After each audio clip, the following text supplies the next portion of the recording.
वर्षाची अखंड परंपरा असलेल्या उरणच्या खोपटे गावातील पाटील पाड्यातील शिवगौरात उत्सव अतिशय जोमाने साजरा करण्यात आला।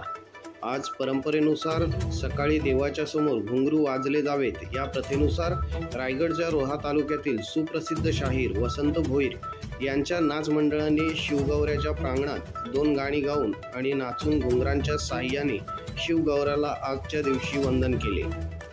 ही नाचाची पहिली बारी पाहण्यासाठी पंचक्रोशीतील हजारो नागरिकांनी उपस्थिती दर्शवली।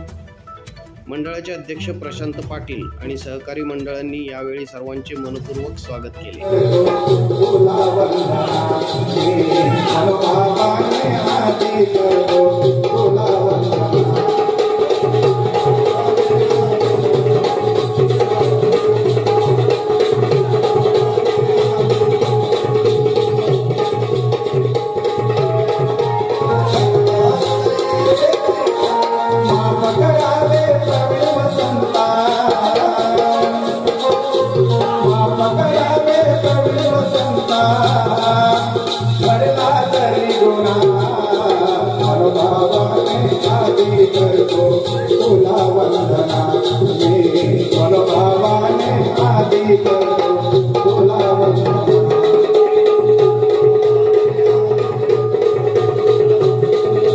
महाराष्ट्रातील सर्व जिल्ह्यातील ताज्या घडामोडी जाणून घेण्यासाठी नवराज्य चॅनलला सबस्क्राईब करा आणि दाबा बेल आयकॉन।